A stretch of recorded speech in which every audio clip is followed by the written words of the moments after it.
Morning everyone, welcome to Indycar on Sunday morning. My name is Gordon Ross, broadcasting from Partick this morning. On the day after a monumental week really in British politics, where our Prime Minister has been back and forward to Brussels, in and out more quickly than the fiddler's elbow, but it seems that something has happened in Europe, and what seems to have happened is this. Mrs May was quoted yesterday in the press as having said, "Give me something that I can sell to the British people." And this was her asking the European Union to give Britain a deal that she could sell to us, the British people.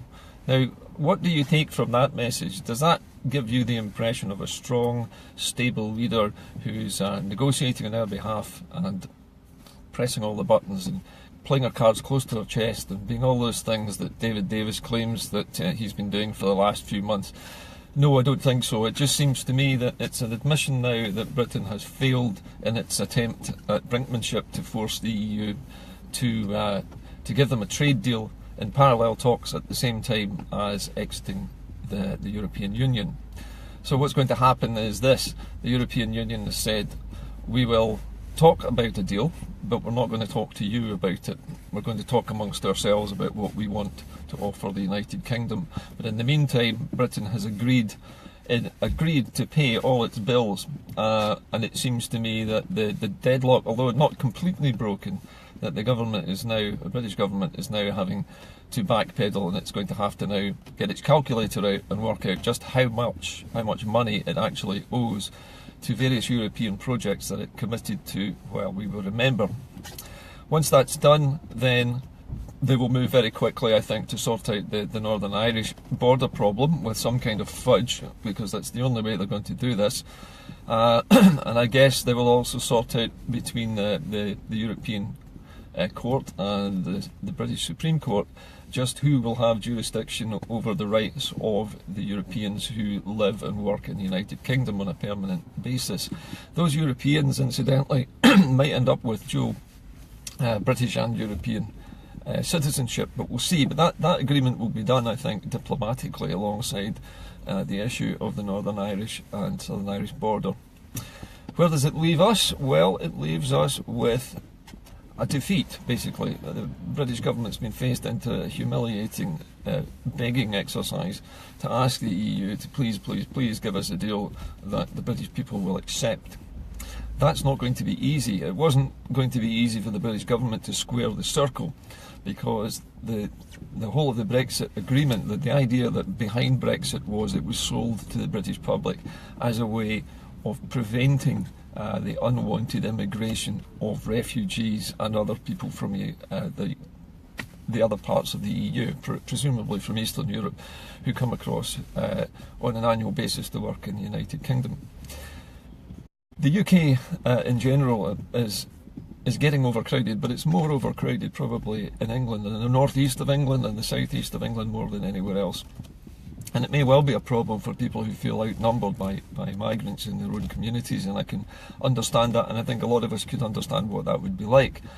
But the problem is that is what Brexit was made into. It was made into an argument that they could stop this, that they could close the borders and prevent any further migration coming into the UK. So that leaves the European Union with a severe difficulty, which is that there is no way they can agree to a trade deal with the United Kingdom which includes any kind of stop on people travelling from Europe into the UK, because the only way they will agree a trade deal is if there is free movement of capital, goods, services and people. And if they don't get those, all of those, then there won't be a free trade agreement. It's possible that the EU might consider some kind of compromise situation where certain groups of individuals migrating from the EU might be prevented from entering the UK, but whatever they come up with is going to be a very, very poor fudge, and whatever they come up with is not going to be wholeheartedly accepted by people in the UK who voted to leave. However, other things are afoot, as we know, in Europe, and one of the biggest problems I see at the moment is what's happening in Spain. Under certain articles of the EU charters, it is illegal for any EU member to use military force against its own civilians. Now, Mariano Rajoy, the Spanish Prime Minister, has very neatly averted that by using his police as the armed force against the civilians. And because they were all very clearly emblazoned with police all over their riot gear, police on their shields, police on their vans, it's been staged very, very carefully to intimidate the people as much as possible, beat them up a little bit, tear gas them a bit, pull their hair a bit, rough them up generally, but not military force. They stopped short. They did use rubber bullets, which is just one stage short of military force. So Europe's hands are tied at the moment, unless Rajoy does something crazy and puts troops on the streets. If he puts troops on the streets, then all bets are off, because the European Union would then need to warn Spain that if it doesn't remove the troops, that it could be expelled from the EU as well. Added on to that, there is the news today that the Czech Republic has just voted in a new right-of-centre populist candidate as their president. A bit like a Slovak version of Trump. This is a guy who is a billionaire, made his money in all sorts of businesses. He owns a great deal of the heavy industries of former Czechoslovakia. So he has a great deal of influence, and he's extremely popular with the people. But the problem is he's not able to form a government by himself, and will have to go into a coalition with, guess what, the far right. Just as has been happening in France, as has been happening in the UK, everybody in Europe is lurching to the far right, and all of a sudden they've got to do deals with violent, bigoted groups of all kinds in order to get power and to hang on to it.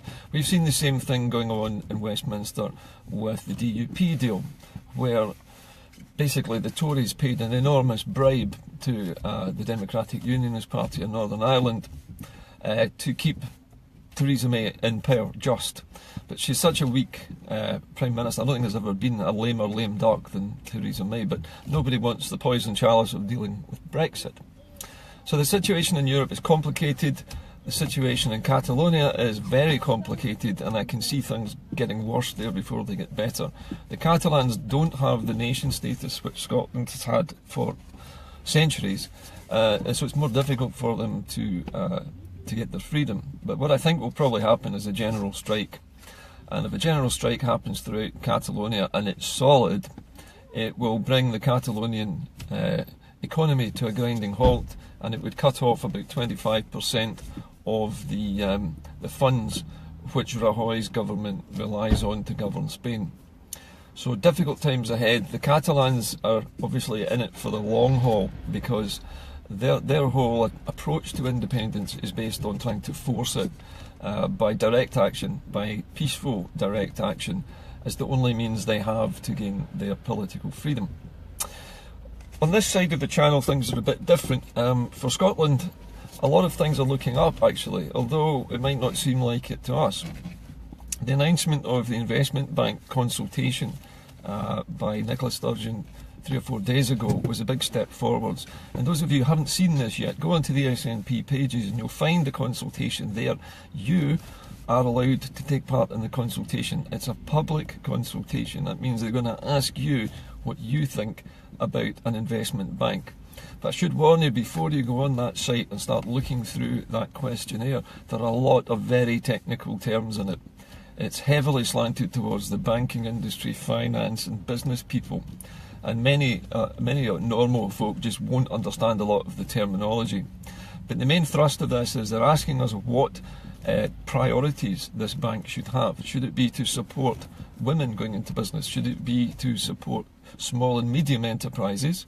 Should it be there to invest over a long period of time and help companies to go from their small stages to expansion and into exporting? So there's all sorts of different questions contained in the consultation, and they're asking you, the people, or we the people, what we think, what Scotland really needs from an investment bank. Now, an investment bank is a national resource which has billions of pounds at its disposal to help new companies or existing companies to grow and expand and to employ more people. So it's a very good thing for the country to have this. We've never had one before. We've had a thing which you might have known of before called the Scottish Development Agency, which sounds very Scottish, but in fact was set up by the United Kingdom and is largely funded through the United Kingdom. And its main purpose is to attract foreign companies to come to Scotland and invest here. And that's all well and good, but that doesn't encourage the indigenous Scottish companies to start up and to grow. And that's what's missing at the moment. And this is what the SNP has seen as a major step forward to bringing Scotland into line with other countries which encourage their own businesses to start up and grow, and where government has funds to do that.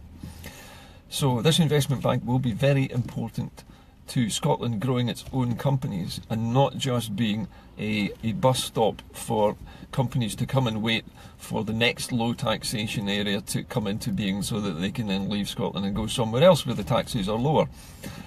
So to my mind, this is a very, very good thing indeed. There is also the news that they're going to go to consultation on the whole issue of a universal income for everybody, so that a basic income is available to all Scottish citizens of working age. Those people who are coming out of school and going into work, those of us who've maybe been working for many years, have been made redundant, need something to tide us over until we get retrained in a new career. So a universal basic income would allow people to carry on living in between stages in their lives where there are periods where they can't work.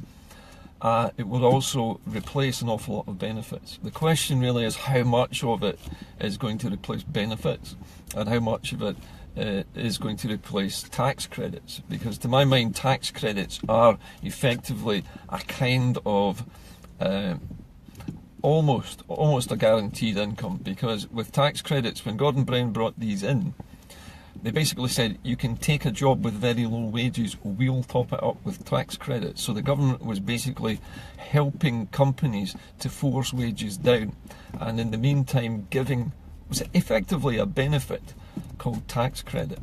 Now that system was very inefficient because it encouraged low wages. What our government has to do is look at a system which helps people who've got no wages to get back into the workplace, and if they do have to take an intermediate job with relatively low wages, that they are topped up with this guaranteed income. The question really is how that's going to work.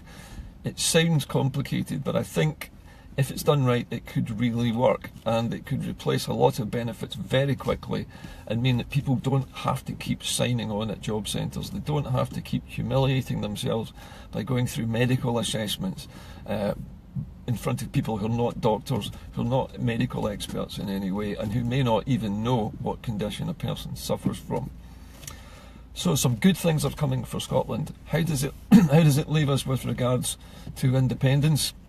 Well, that's a very good question. At the moment, it seems like we're very far away from it. Personally, I think what's going to happen is the European Union will next year come up with a package, with a deal for the whole of the UK, and it will be a take it or leave it deal. And the UK, Mrs May will bring it back to the UK, and I think there will definitely be a second referendum. There'll be a vote on whatever this package is, and we either get to accept it and we leave the EU with this deal, or we don't leave the EU at all. What would that do to the independence campaign? I've no idea, none at all. But what I do know is that if we take the deal, whatever it is, it's not going to be as good as what we have at the moment, and it's certainly not going to give Scotland any new powers. All of the powers repatriated back to the UK are going to stay in London. They're not going to devolve a single thing back to us. Why would they do that? Why would they want to empower Scotland a bit more? Why would they want to make us more independent? They don't. The Tories have a vested interest in keeping Scotland down and to keeping it politically weak.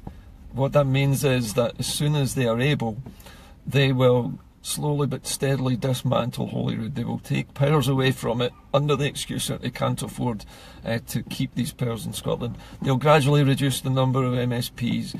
And eventually they'll say, well, it's pointless having the Scottish Parliament at all because it's just another layer of bureaucracy and expense, and they will close it. And that will be the end of the story for independence as far as we go this century, I believe.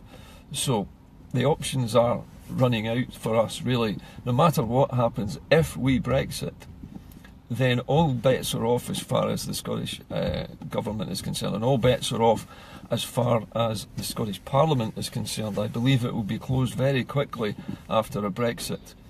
And I just hope that the SNP are bearing in mind just how quickly the Tories can move and how much power they can wield with these Henry VIII powers. That's about all I have to say today, except that there are many people across the country doing great things out there for independence at the moment. There are the Bridges for Indy people who are putting flags on all the major bridges, on all the major motorways leading into and out of Scotland, which is something that really keeps the focus of independence alive. And there's also the Yes Convoy guys who are the Indy Convoy guys are driving their cars all over Scotland, large numbers of cars, carrying saltires, playing music, keeping people's spirits up and reminding everybody that independence has not gone away. We're still fighting for it. We will still get it. But at the moment we need to find out what's going to happen with this deal. Once the UK Brexit, now remember, Brexit happens before the deal happens. You know what I'm saying? So we will Brexit, we will leave Europe on the 19th of March 2019. At that point, the Scottish Parliament is in extreme danger. So we have to act on independence before that, I think. Otherwise we risk losing everything. And I'm pretty sure the SNP are well aware of this, and they're taking and making plans for the new referendum as soon as possible. But they are building the foundations of a new state as we speak. This investment bank, the new welfare office, the new benefits office that's been created, all of these things are essential to an independent state. The investment bank, incidentally, although it's not a central bank, could easily be converted into a central bank. Remember that Scotland already has an exchequer. In other words, it has a treasury already, and it has a civil servant who is in charge of that exchequer, who actually physically deals with the funds that Scotland has at its disposal. So the fact that that exchequer already exists tells you that all that's required is a bank to put that money into, and the investment bank could double up as that in the intermediate period between voting for independence and becoming independent. It could later break away into a fully fledged central bank. But remember, a central bank has the power to decide how much money is in circulation and what that money, that currency, is actually worth. But it needs to be a separate currency because the pound is going to keep weakening. And as the pound weakens, so Scotland's position as an importer will weaken, and its position as an exporter will be affected. Our goods will appear to be slightly cheaper abroad, and so production might go up, but the income from that production may not climb very much higher than it is now. So a lot of things to think about at the moment. But I think in general the position that Scotland's in just now is still a bit of a wait and see.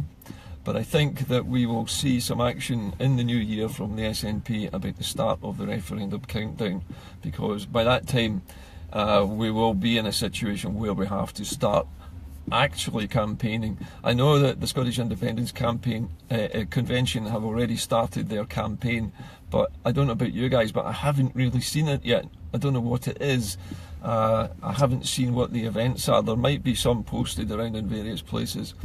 I do know that there are some very good independence groups sprouting up who are putting on their own events, and one of the ones I think is the most interesting one is the Hogmanay event that's planned for Stirling Castle at exactly the same moment that Union Jackie Bird is doing the whole Hogmanay live on BBC with all of the fireworks at Edinburgh Castle. There's going to be a parallel event going on at Stirling Castle, which is very much not British, very much more Albafest. It's a celebration of Scotland and Scottish Hogmanay, with fireworks, with live bands, just as in Edinburgh, but without Union Jackie and without the BBC. And I think that's a wonderful way to get people woken up to independence, and I wish them the best of luck with it.